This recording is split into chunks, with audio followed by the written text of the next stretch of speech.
Before taking adverse action with an employee, you have to try this. Welcome back, everybody, to Hanging with the Hoopers podcast. Tim and Andrew Hooper, your hosts, where we believe the attitude of leadership is everything. It'll make or break your organization. So, Andrew, take it away. What are we going to unpack today? Very excited to get into this. Some things you have to do before you take adverse action with employees. Essentially, a check yourself before you wreck yourself, right? And we see this a lot, especially in downtimes or when things aren't going as well.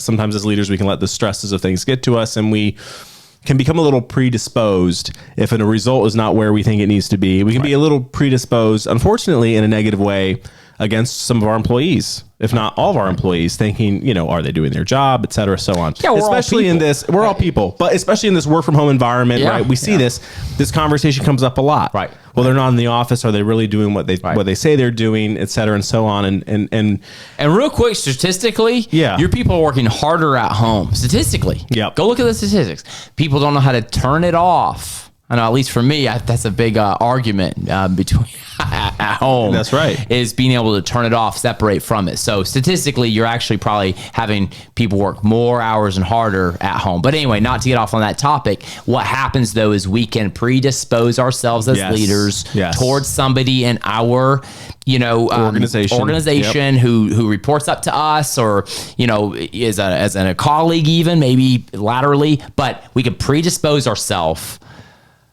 towards somebody. Yeah. So let's talk about how not to predispose. We have to do something different before taking, because adverse action happens and then all of a sudden this big mess on our hands. So let's talk about that first. The reason we're having this conversation, the different things that can happen, right? So simply taking an engaged employee from being engaged to unengaged or quiet quitting on you because you didn't really think through something you said before you said it, right? We've all seen the awkward moments on Zoom calls where someone gets called out when they shouldn't have been. A leader lacked EQ there, or we've all seen moments in the workplace where someone makes an inappropriate joke or thinks something's funny, but don't understand the underlying dynamics of their team, not really thinking through employee experience or employee mental well-being before they make certain comments. So we've seen it all, right? Yelling there's a pandemic of this that goes on in a lot of workplaces.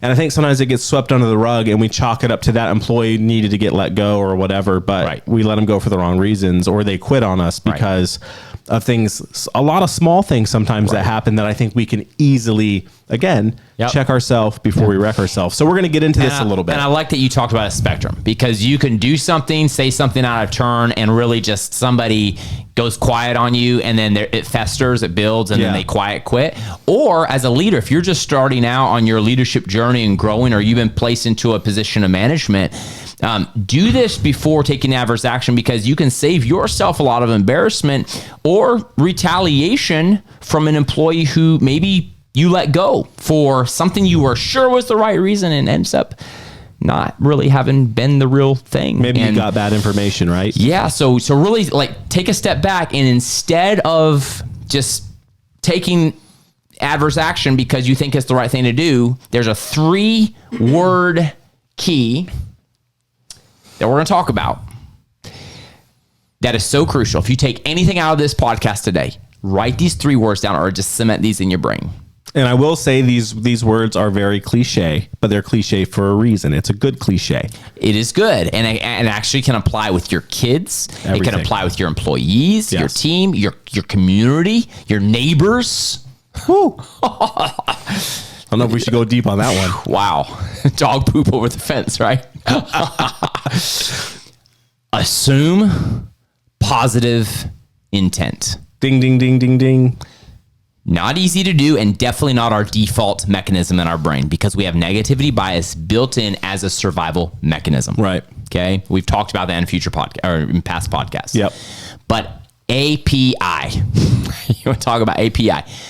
Assume positive intent. Andrew, take us away. You shared a story with me that was just spot on to this. It exemplifies kind of assuming positive intent. Probably wasn't my best moments as a leader, but it was a moment where I did not assume negative. until it was shown to me. Right. So that just a long time ago, managing a branch, a rather large team in my banking days, and had an employee that I could tell was becoming actively disengaged, right?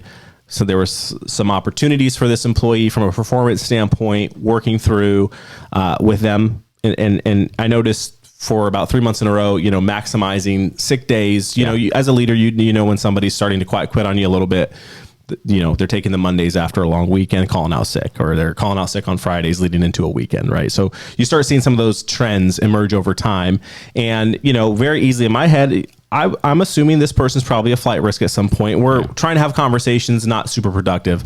But what brought it to a head really was flight risk. I like that. We had a busy time of the year. A lot of employees, due to a holiday, all requesting this same time off. And so we had to do some shuffling around and ended up giving this person some time off over another person on the team after having a conversation with both and determining, and they had an agreement just because we had some constraints, a lot of people with time off. And the other team member was willing to shift theirs to a week later. But that person was supposed to be back from vacation a certain day and ended up calling out sick. Wow. No surprise. What made it worse is it was a call out sick from that day, which was a Thursday through the end of the weekend, supposed to work Friday, Saturday. And the person that had already shifted their vacation for that person is supposed to leave Friday for vacation.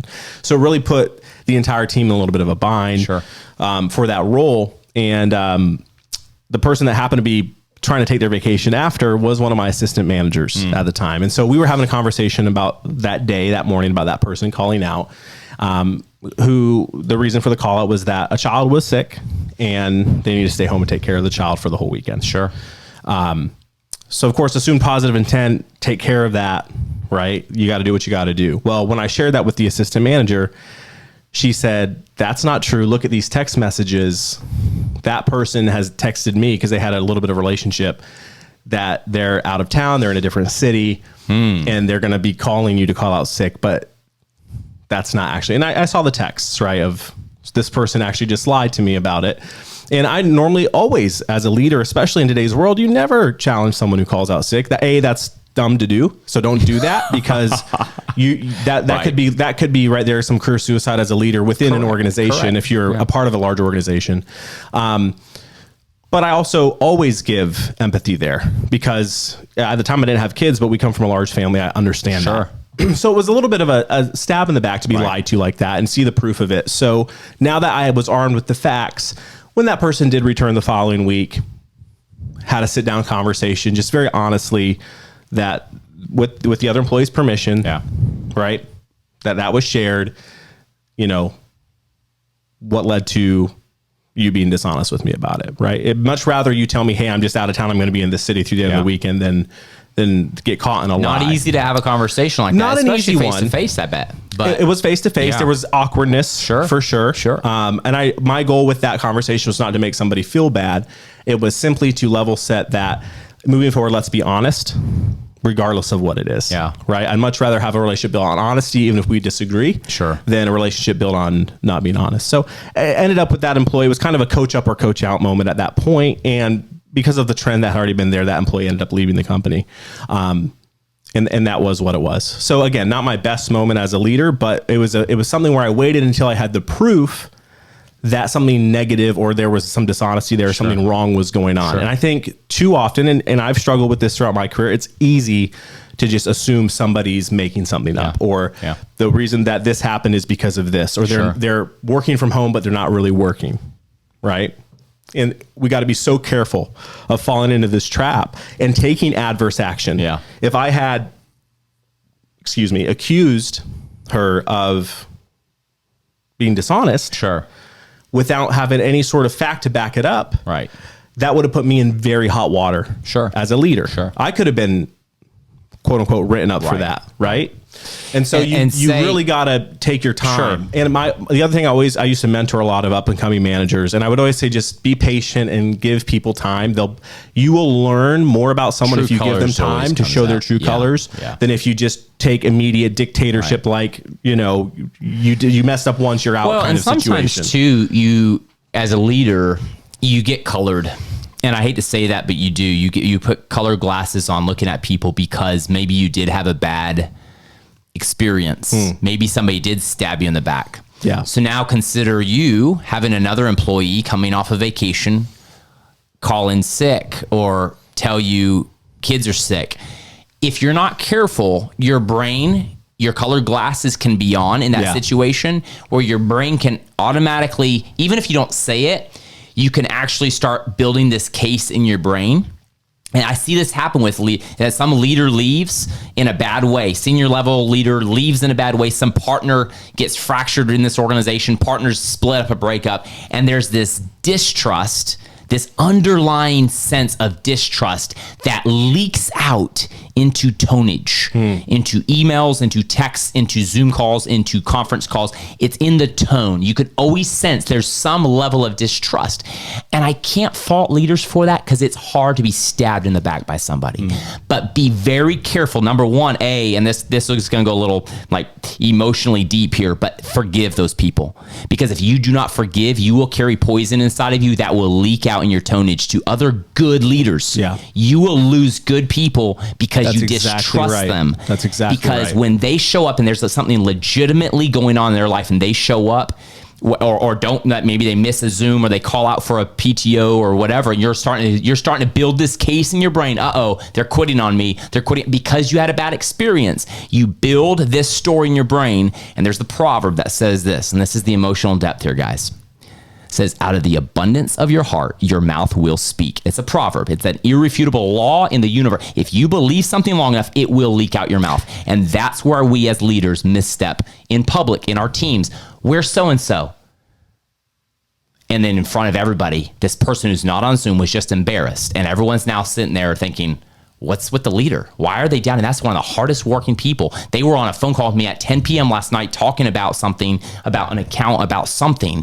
And then all of a sudden, the leader is calling them out on this shared, like, what's going on? Yeah. That is very toxic. Be careful about the stories you build in your brain about somebody. Very careful. Predisposing a position.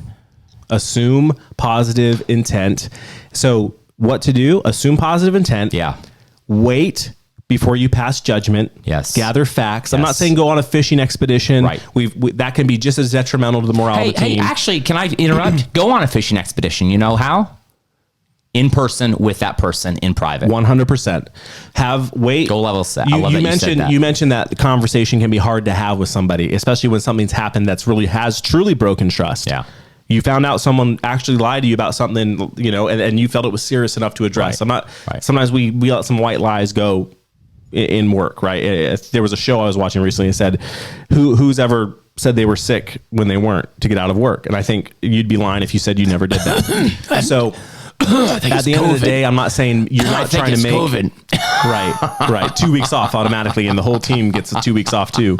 So at the end of the day, we're not saying to make an issue out of everything that maybe you do have facts on, but make sure if it's a serious enough issue or you're going to take adverse action. I think that could be a performance improvement plan, that could be a write-up, that could be a final notice, that could be a termination, that could be a whole host of things. Right. Before you do any of that, take time. Somebody told me one time, kind of early in my management career, they said, Andrew, you let people take advantage of you.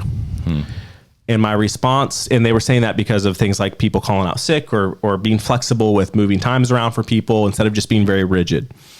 And my response was, I do that intentionally. Because if you can absorb that as a leader and let people, quote unquote, what that person said, take advantage of you, when it comes time to sit down and have those difficult conversations, it's not a knee-jerk reaction. You better be sure I have a very long trend line backing me up to be having this conversation with you. So powerful. And there's fact to that, right? So you're not, I think there's a couple ways to think about it here. Be patient in your leadership style. I'm not talking about someone makes a gross mistake that costs the company hundreds of thousands of dollars or something like that. Something unethical, They're something unethical, morally wrong. really puts the company at risk. There's certain things where you got to cut ties right away. And that's normal. We're talking about small things where you can apply some emotional quotient, some EQ, some good old fashioned empathy. Yes. Right. Thank you. Oh. And instead of assuming someone's skating off work or not doing what they're supposed to do for their job, put yourself in their shoes. Put yourself in their shoes and understand that they probably have done more for the company. Right. They've done more for you as an organization and be thankful for that person and approach them in that way. And don't keep score. Yeah. That's another thing. Oof. Don't keep score. Wow. Right.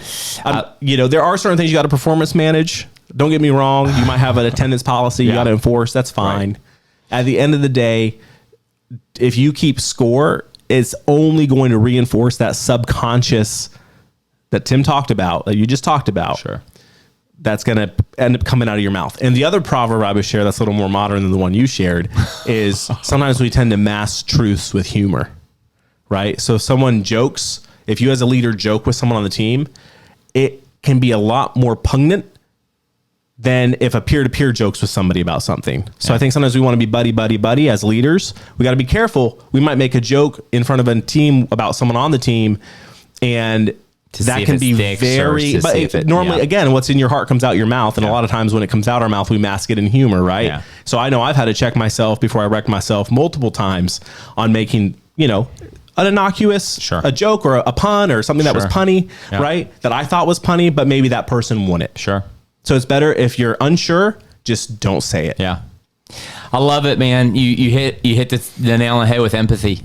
You said lead with empathy. And I believe if you lead with empathy, you will have set yourself up to assume positive intent.